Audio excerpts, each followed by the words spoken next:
Hello everyone, welcome to my channel restart own life. कैसे हो आप लोग? आई होप बहुत अच्छे होंगे और अपनी पढ़ाई भी अच्छे से कर रहे होंगे।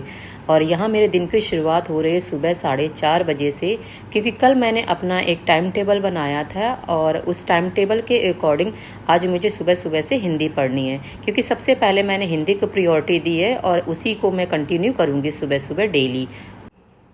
जो लोग मेरे चैनल पर नए हैं और इस वीडियो को पहली बार देख रहे हैं, उनको मैं अपने बारे में कुछ इन्फॉर्मेशन दे देती हूँ। रिसेंटली मैंने सिविल सर्विसेज की तरफ मूव किया है और इससे पहले मैंने सिविल सर्विसेज का कोई एग्ज़ाम नहीं दिया है।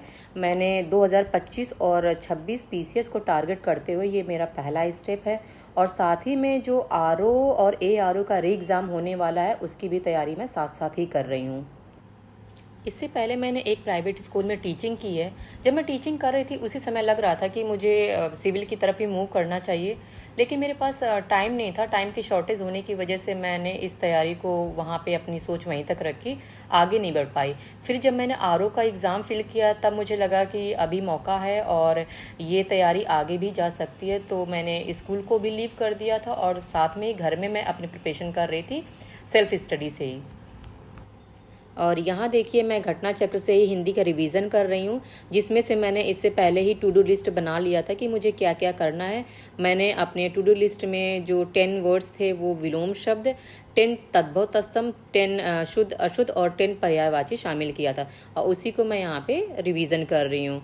और आज मैंने अपना जो डेली जो मैं वॉक पे करने जाती हूँ, आज मैं वहाँ पे नहीं जाऊँगी क्योंकि अभी टाइम होने वाला था और मुझे जाके किचन में भी जाना है।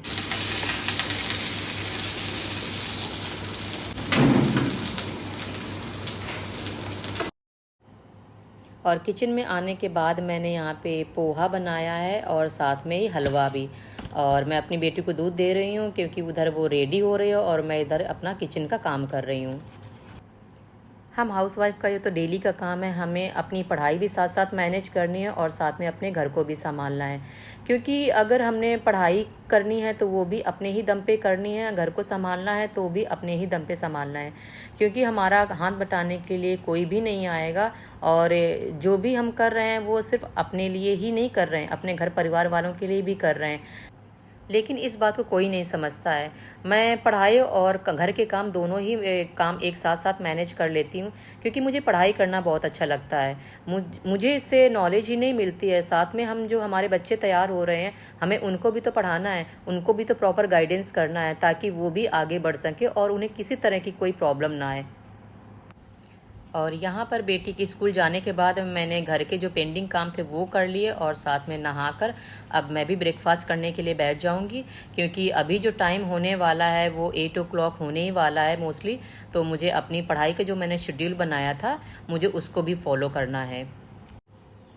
और यहाँ पे 8 o'clock हो गया है और मेरा पढ़ाई करने का टाइम हो गया है। और हिंदी के बाद जो मेरा दूसरा सब्जेक्ट रहेगा वो हिस्ट्री है। और जब मैंने आरओ वाला जो फॉर्म फिल किया था उस समय मैंने एक ऑनलाइन बैच परचेज़ किया था, RWA सिविल सर्विसेज करके। सो वहाँ पे भी जो हिस्ट्री की क्लास थी मैंने वहाँ से भी ली थी और साथ में पीसीएस के लिए इन्होंने एक यूट्यूब में अपना फ्री बैच लॉन्च किया था। तो वहाँ पे भी मैं देख रही थी कि कौन कौन सी जो बुक्स हैं जो मुझे पीसीएस के लिए तैयार करने वाली हैं, और यहाँ पे टॉपिक वाइज मुझे पढ़ना है ना कि चैप्टर वाइज पढ़ना है।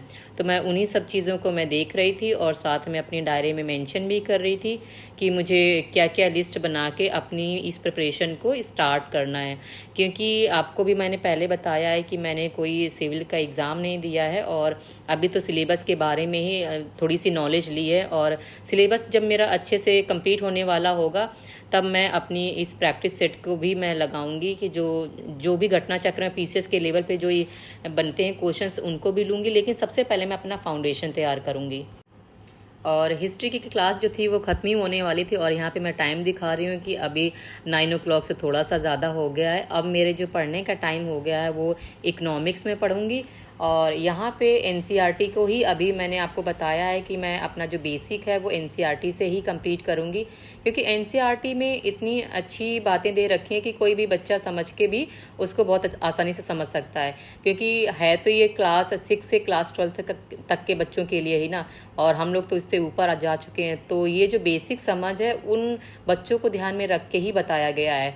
तो बस मैं उसी को देख रही थी, और इसके बाद जो इकोनॉमिक्स की जो मैडम ने यूट्यूब में क्लास ली थी उसको भी मैं देखूंगी कि वो कौन कौन सी बुक्स हैं, क्योंकि क्लास 9 से आपको पता है कि इकोनॉमिक्स की जो बुक है वो क्लास 9 से ही स्टार्ट होती है। क्लास 6, 7, 8 में इसकी कोई बुक नहीं है। और ये पहला जो चैप्टर है वो पालमपुर की कहानी है। पालमपुर में ये बताया गया है कि पालमपुर एक गांव है और उस गांव में जो उत्पादन हो रहा है वो खेती का हो रहा है। तो बेसिकली जो उत्पादन से रिलेटेड जो चीज़ें हो रही हैं कि एक जो गांव है वो किस तरह से डेवलप हो चुका है और उसमें कौन कौन से संसाधन यूज़ हुए हैं, और यहाँ पे मैं उसी चैप्टर को पढ़ रही थी। देन इसके बाद में मैंने जो ज्योग्राफी स्टार्ट करनी थी उसको भी मैंने यहीं पे कंटिन्यू किया था, क्योंकि मेरा जो शेड्यूल है वो सुबह 8 बजे से लेके 11 बजे तक के जो मैंने पढ़ने का टाइम बना रखा है वो है। देन इसके बाद मैंने अपनी पढ़ाई को बीच में ब्रेक किया है ताकि मुझे 3 घंटे हो जाएंगे पढ़ते पढ़ते, और इसके बाद फिर मुझे अपने आप को ब्रेक भी लेना है। और यहाँ पर मैं टाइम भी दिखा रही हूँ कि अब 11:15 हो चुका है, अब अपनी पढ़ाई को मुझे छोड़ना पड़ेगा। और बेटी भी स्कूल से आ चुकी है और उन्होंने आज फरमाइश की थी कि आज मुझे तो मैगी खानी है। अब फरमाइश की है तो भाई बनाना तो पड़ेगा ही, वैसे क्योंकि मैं उसको जंक फूड बहुत ज़्यादा नहीं खिलाती हूँ, कि कभी कभी हो जाता है मंथ में 1 बार 2 बार, ऐसे बहुत ज़्यादा करके 3 बार होगा, इससे ज़्यादा मैं बिल्कुल भी नहीं देती, क्योंकि वो खुद भी नहीं खाती है। क्योंकि मैंने शुरू से जब वो छोटी थी तभी से मैंने इस चीज़ का बहुत ध्यान रखा है और कोशिश की है कि ज़्यादातर जो ग्रीन वेजिटेबल्स है मैं उसको दूँ, क्योंकि मुझे खुद भी ये जंक फूड पसंद नहीं है। तो मैंने उसको भी इस तरह का खाना खाने से अवॉइड ही किया है हमेशा, ना ही कोई बिस्किट, ना ही कोई नमकीन, और बचपन में तो बिल्कुल भी नहीं। और यहाँ खाना खाते खाते हम लोग बात भी कर रहे हैं और साथ में मैं पूछ भी रही हूँ कि आज स्कूल में क्या हुआ। तो बोल रही थी कि स्विमिंग में आज उसने फ्लोटिंग करना शुरू कर दिया है, और उसको पहले डर लगता था लेकिन अब वो थोड़ा थोड़ा सीख रही है। तो मैंने कहा चलो कोई ना, अब करते रहोगे तो हो जाएगा। और खाना खाने के बाद में मेरी बेटी ने अपना जो भी उसको काम करना होता है वो अपना करने लगती है, क्योंकि स्कूल से आने के बाद में मोस्टली क्या करती है वो अपना कुछ क्राफ्ट करने लगती है, या उसको कुछ भी और एक्टिविटी पसंद होती है तो वो काम करना शुरू कर देती है। और ये जिस स्टडी टेबल में बैठी हुई हूँ, अभी किसी दिन मैं आपको दिखाऊंगी कि इसमें भी बहुत सारी चीज़ें हैं जो उसने खुद बनाई है। इसमें मैंने कुछ नहीं बनाया है, सारा डेकोरेशन उसी ने किया है, क्योंकि उसको डेकोरेशन करना बहुत अच्छा लगता है और साथ में क्ले मॉडलिंग तो बहुत अच्छा करती है। किसी दिन आपको बताऊंगी, मैं दिखाऊंगी भी साथ में। और यहाँ पे मैं फिर से स्टडी करने के लिए बैठ गई हूँ, क्योंकि अभी मेरी बेटी का फ्री टाइम चल रहा है और मेरा हो गया स्टडी वाला टाइम। तो मैं अपनी स्टडी कंटिन्यू करने के लिए मैं बैठ गई हूँ। और अब ये जो स्टडी मेरी रहेगी वो शाम के 7 बजे तक रहेगी, लेकिन बीच में थोड़ा थोड़ा समय ब्रेक भी लूँगी, क्योंकि कंटिन्यूस पढ़ते रहेंगे तो सर में भी दर्द होने लगता है और साथ में पढ़ने का भी मन नहीं करता है। सो आज के लिए इतना ही। अगर आपको मेरा ये वीडियो पसंद आया है तो प्लीज़ मेरे चैनल को सब्सक्राइब करिएगा, लाइक करिएगा और साथ में कमेंट भी करिएगा। Bye bye.